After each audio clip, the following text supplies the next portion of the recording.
The month of April has numerous observances: cancer awareness generally, as well as cervical cancer awareness, autism, and farmers are all given specialty attention during the month. Farmers Month was officially launched in 2011 by the Jamaica Agricultural Society to recognize Jamaican farmers for their remarkable contribution to the development and growth of our society.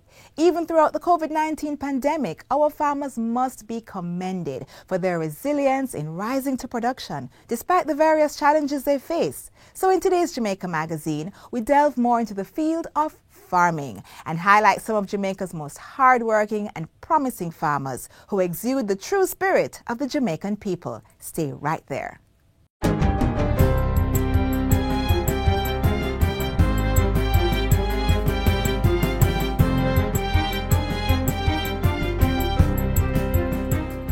Good day, I'm Stephen McHugh, and this is your JIS News for Friday, April 16, 2021. The occupancy rate at hospitals for COVID-19 patients is decreasing as the country records a fall in the positivity rate and the number of infections. National epidemiologist Dr. Karen Webster-Carr disclosed that encouraging news during the Ministry of Health and Wellness's virtual COVID-19 conversations on Wednesday. She said the country's number of cases and deaths had decreased within the last 3 weeks. Meanwhile, the COVID-19 reproductive rate now stands at 0.9%, with one person on average infecting less than one other individual.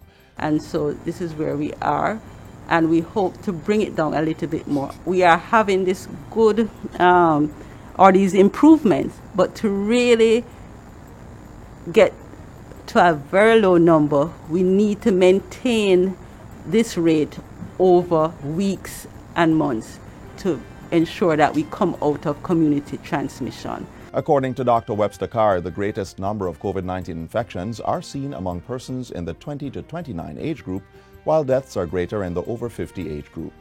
A total of 692 persons have died from the virus, representing a case fatality of 1.6%. Kingston and St. Andrew, St. Catherine, St. Anne, and St. James recorded the highest number of COVID-19 cases over the last 2 weeks. The Ministry of Health and Wellness has directed the University Hospital of the West Indies, UHWI, to provide a more detailed review of the case involving Jaleesa McGowan and to implement corrective actions. Health Minister Dr. Christopher Tufton has instructed the board to appoint an independent panel to lead a further review of the case and the overall patient flow process at the hospital. The Health Ministry released a statement expressing deep regret at the passing of Ms. McGowan, who died of asthma-related complications at the hospital last month. It says a review of the reports submitted has shown that there is a need for interventions to improve patient flow and to ensure prompt recognition and treatment of patients with severe manifestations of illnesses. The ministry says it will provide additional information to the public once the new directives have been taken. The e-commerce national delivery system, ENDS, is to be expanded to additional areas by next week. Prime Minister Andrew Holness gave the update during his presentation in Parliament on Tuesday. The expansion will allow other quick service industry and delivery operators who are registered on the ENDS platform to operate during the hours of the curfew until midnight. We will make further arrangements for its expansion across the island. We're still working out some of the glitches. We're hearing the complaints, we're hearing the recommendations, and very shortly you should see a full scaling up of the ENDS program. The pilot started in Portmore and was later extended to Kingston, St. Andrew, and St. James. ENDS is a partnership between the Government of Jamaica and the Private Sector Organization of Jamaica, PSOJ. 2 administrators at the Clifton Boys Home in Westmoreland have been suspended, pending the outcome of an investigation by the Child Protection and Family Services Agency, CPFSA. This follows allegations of corporal punishment of wards at the facility. In a statement released Wednesday, the CPFSA said it received reports of alleged abuse of wards, which were reported to the police. Chief Executive Officer of the CPFSA, Rosalie Gage Gray, says the agency takes a zero-tolerance approach to any and all forms of abuse, including corporal punishment, at residential child care facilities. She adds that these institutions are safe havens for children where they can get the necessary support to overcome the circumstances which would have brought them into state care. Mrs. Gage Gray says she is reminding all management and staff within child care facilities of their duty of care to the children. She says the CPFSA is working with the Clifton Boys Home Board of Management to ensure continuity of care while it awaits the outcome of the police's investigation. Additionally, the agency has dispatched a team to assist with the operations of the home, while clinicians from its psychology unit are providing counseling support to the wards. The Clifton Boys Home houses 35 boys aged 7 to 18 years. And finally, the Education Ministry is reminding parents, guardians, and school administrators that the decision to cancel some sittings of the Primary Exit Profile PEP for 2020-2021 still stands. The PEP performance task and curriculum-based tests at grade 6 have been cancelled due to the continuing negative effects of the COVID-19 pandemic. Instead, a hybrid approach will be used to place students in secondary schools, similar to what was done in 2020. Placement will be done using the scores from the grade 4 performance task that the students completed in 2019 and the ability test that is to be administered on May 26, 2021. The Education Ministry will also administer a diagnostic test at the grade 6 level to gather data on students' achievement with respect to the National Standard Curriculum. Data from this assessment will be sent to the secondary schools in which the students are placed to guide their learning plans for the new academic year. More information can be found by contacting the Student Assessment Unit. Call 922-5680, 922-2420, 948-9254, or email terryann.thomas@moey.gov.jm.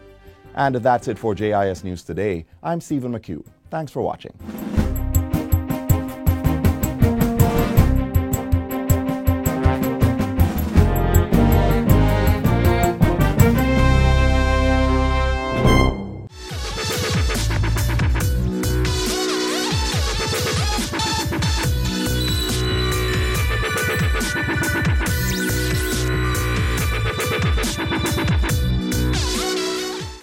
As promised, our first feature has a truckload of farming information. We take a look at the agri-parks, such as the Ebony Park in Clarendon. We also highlight the importance of soil type and how persons can apply for government-leased lands. Watch this. To provide jobs for persons, it lets me feel like, I'm really contributing to the economy of the country. It's just a good feeling. And to produce the quality products, to compete with the international market, and to produce goods that actually look much better than imported goods is a good feeling for me.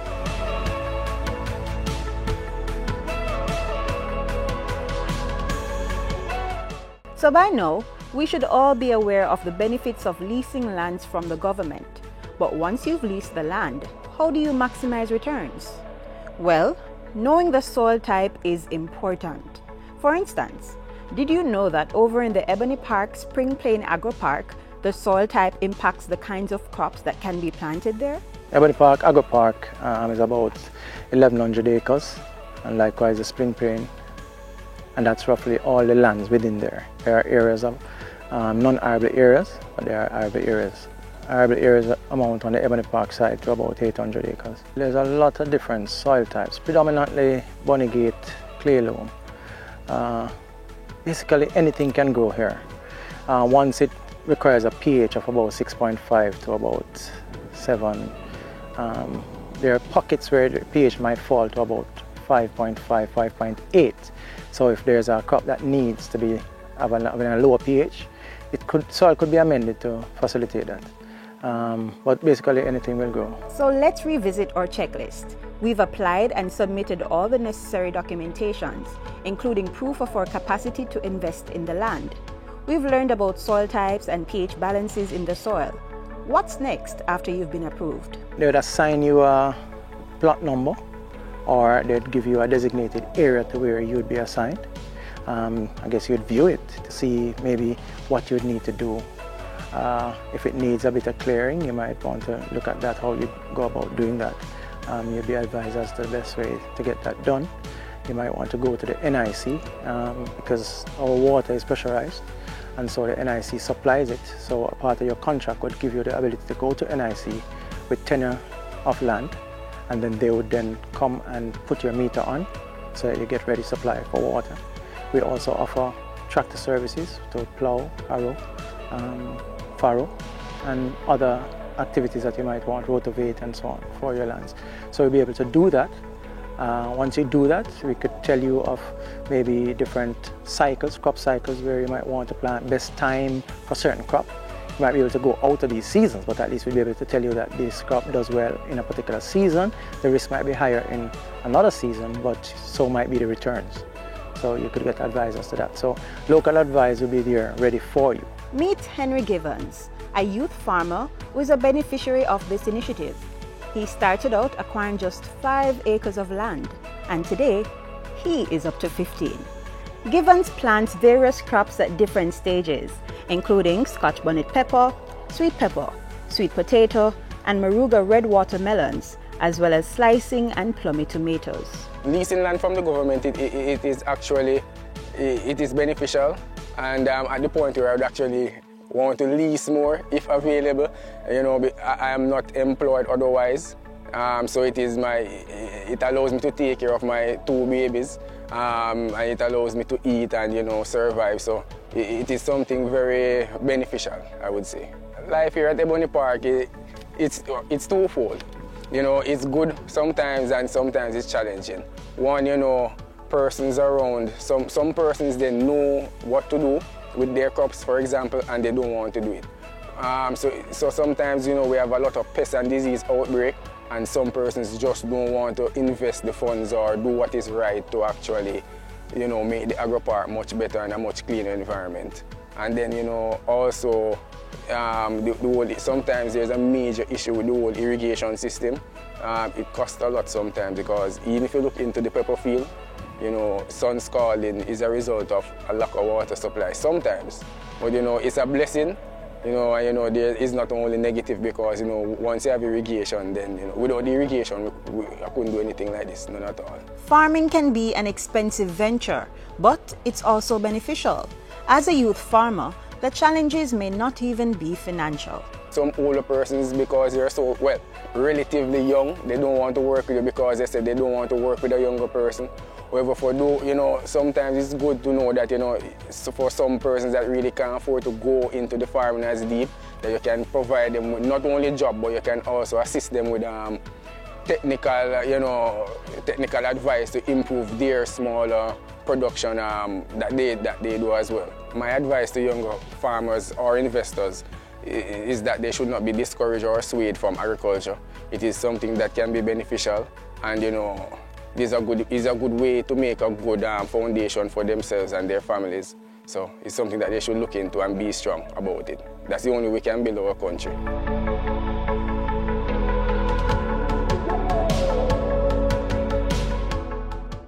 Tax Administration Jamaica will open select tax offices on Saturdays from March 13 to April 24.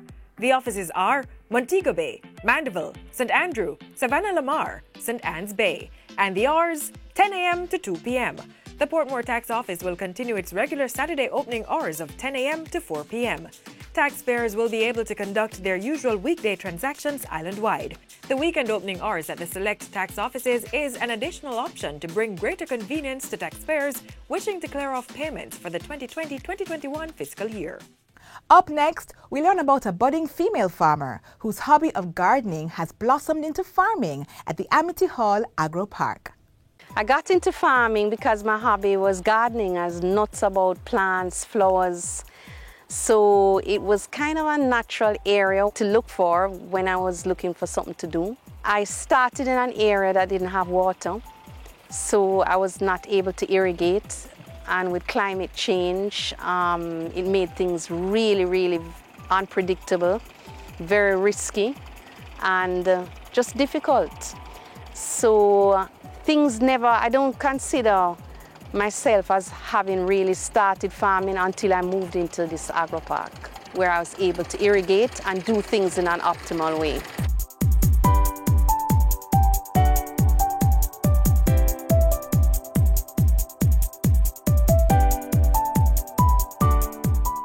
Amity Hall is approximately 2,400 acres. We have 22 investors, 5 of which are female. The soil is predominantly Sydenham clay, and the crops that do well here, we have the cucurbits, That would include pumpkins, sweet potatoes, zucchini, squash. Also, a few tubers do very well. Sweet potatoes and cassava. Those crops do very well. We also have a lot of farmers who have gone into the Scotch bonnet pepper and they're also doing very well. Once we manage the water application with the type of soil that we have and give proper nutrition, these crops do very well. Life has been a learning experience primarily because of the Sydenham clay, but I don't know if that's particular to this park. I think anywhere that you go, you have to learn to work with what you have. So it's been a learning experience, and but one good thing about it is that you see the rewards at the end of the day because you're able to irrigate or fertigate, which is fertilizing through the irrigation system. So you're getting closer. I see myself inching closer and closer to the point where I'll get optimal yields, which is what every farmer wants. Everything that I produce goes to food processors, and the particular processor that I sell to, 90% of their output is exported. So I like to think that I'm a part of that whole chain that is earning foreign exchange for the country. I plant only hot peppers. I'm trying this year to try and stretch myself and learn other things. So I'm hoping on the boundaries I've created little areas where I'm going to do some experimentation. But for now, I'm only doing hot peppers and specifically Scotch bonnet. I've set myself the challenge of trying to master that because of the two types that we grow here in Jamaica. That definitely is the most demanding one. So still going up the learning curve. I think the reason why I settled on peppers is because you can sell it. You don't have to scratch your head and wonder where you're going to sell it. Because most of the processors have back orders, export orders. And in fact, we've found ourselves in a situation in Jamaica where processors have to import pepper mash. So you will never ever have a problem selling your product. If you never went to farm school, if you don't really have experience, try to get into a situation where people are readily accessible to give you that encouragement, not just advice, technical advice, but also encouragement, because sometimes you may go through a little period where you feel, wow, is this really worth it? And that support is valuable. But that's one thing. In terms of practical advice, don't go anywhere without water. Just don't go anywhere without water. That's the mistake I made. And the second thing is try to farm reasonably close to where you live. Another mistake that I made, because how often you go to your farm, the hours you put in, it shows. The further away you live, you try and cut corners here and cut corners there, and it will show. When you come to Amityville, there are a few things. There are things here that can help to foster your production. One, we have a team of stakeholders working together to cater to your needs. We have the RAD extension officers, we have the persons from NIC, we have the team from AIC. We also have a group of farmers that are willing to work together to help to move the produce not from the ground to the plate.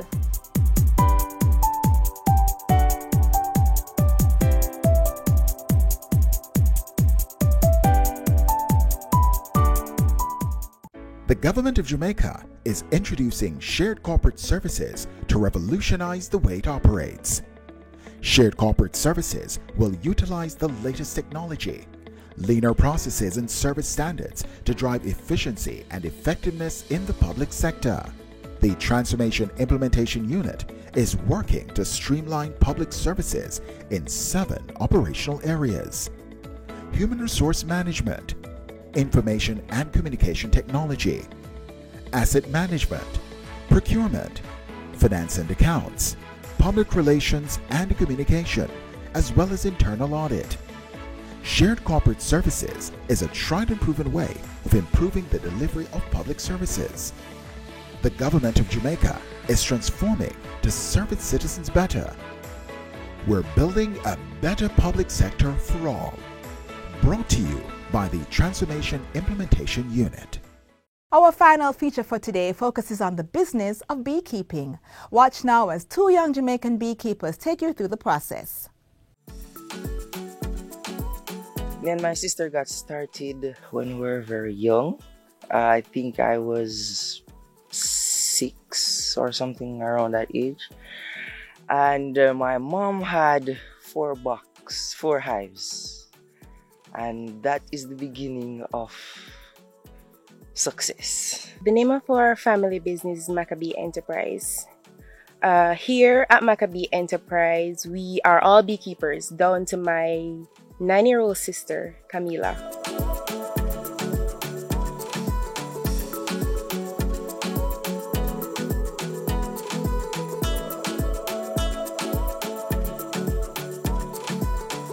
Working with the bees is nice. It's less challenging than back in the days. Don't want to sound too old. It is fun now. I am more confident. Yeah. It is calming, soothing. It takes you out of this world, bring in another. So it's fun. It's actually fun. My role here on the farm is using an extractor. To extract honey, there are many ways. I will be explaining 2 ways. First is the professional method, where you use an extractor. So you have a capping knife, a knife with like a serrated edge, and you would uncap, which is a thin sheet of wax on top of the comb with the honey inside. So it's like a seal. So you use a knife and uncap that. Then you put it in the extractor and spin it, and it would flash out on the side of the extractor and drain to the bottom, and then you leak it out into a bucket. The other way is, well, when you don't have an extractor, is that you would use a capping fork, or you could use a regular fork, and you would hold the frame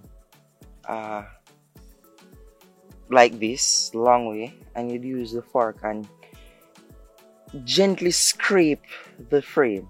So you're taking off the comb, you're removing the comb from the frame in a sense, but you'd have on the frame there is a sheet of wax that we would put on as beekeepers, foundation. So it would guide the bees, to build more small cells that would get more workers in the hive.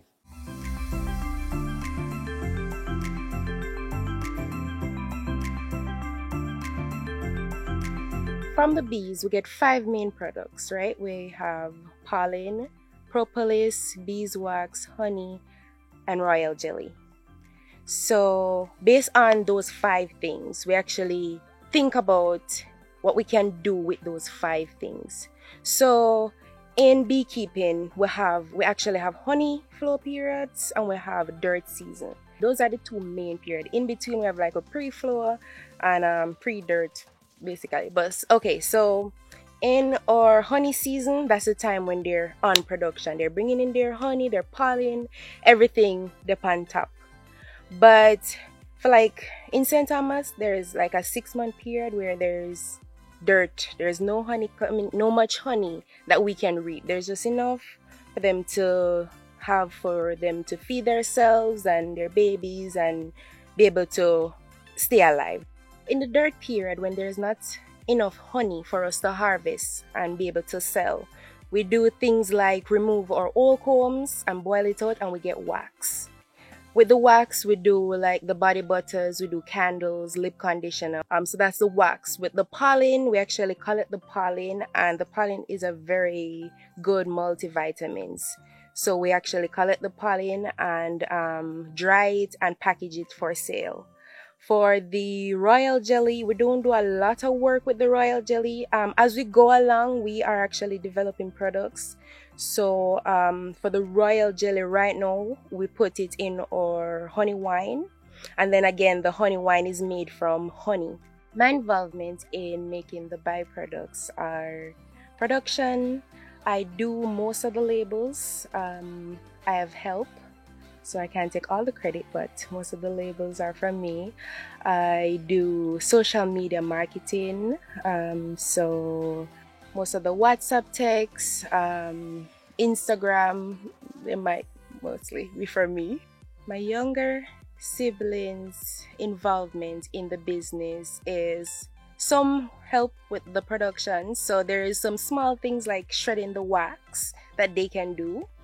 They help with the bees as well, because we're homeschool and we kind of tag along with our parents right through and through.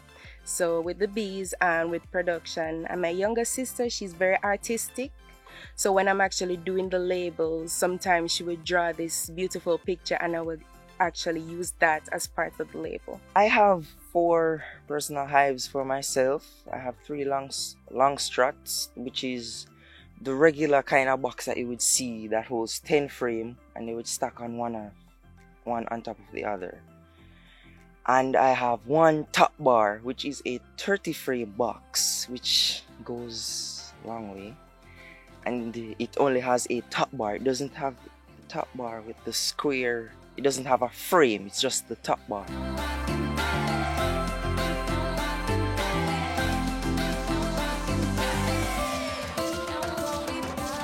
My advice to other youth interested in beekeeping is you have to be persistent, and you have to be confident, and you have to be committed to beekeeping. Beekeeping can be very wide.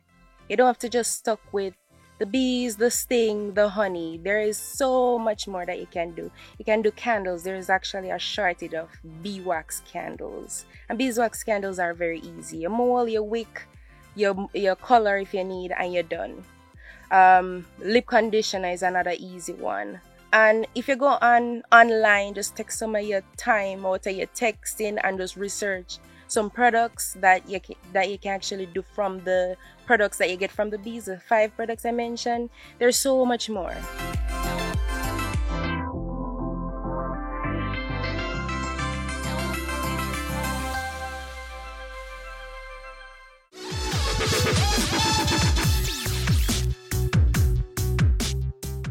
Earlier, you just witnessed how 2 young Jamaicans are excelling at beekeeping, despite the various challenges of the trade. And that's exactly what Child Month 2021 is all about. Child Month 2021 was officially launched on Tuesday under the theme, I strive to overcome adversities with resilience. I soar. Children and young people across Jamaica are being encouraged to be resilient and focused, even as the nation tackles the COVID-19 pandemic. As per usual, the National Child Month Committee will host virtual events, starting with the National Church Service on Sunday, May 2 at the Linstead Pentecostal Tabernacle, 24 Gillette Street in Linstead, St. Catherine. National Children's Day will be celebrated on Friday, May 21, during which children aged 6 to 17 years old will have the opportunity to give their best interpretation of the Child Month theme in a song, dance, poetry, or playing of a musical instrument.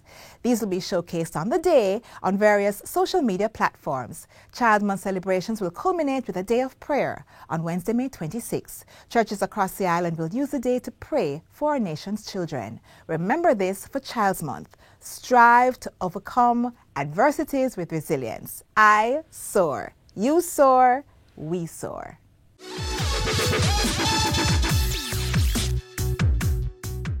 Unfortunately, we've come to the end of another informative Jamaica magazine. But remember, the good news is that another show awaits you tomorrow and every day after. While you wait, why not head over to our YouTube channel to rewatch today's show? You may also send us a tweet at JIS News or email us at jamaicamagazine@jis.gov.jm with your feedback, comments, and questions. I'm Audrey Williams, your host. Walk good. This has been a production of the Jamaica Information Service, the voice of Jamaica.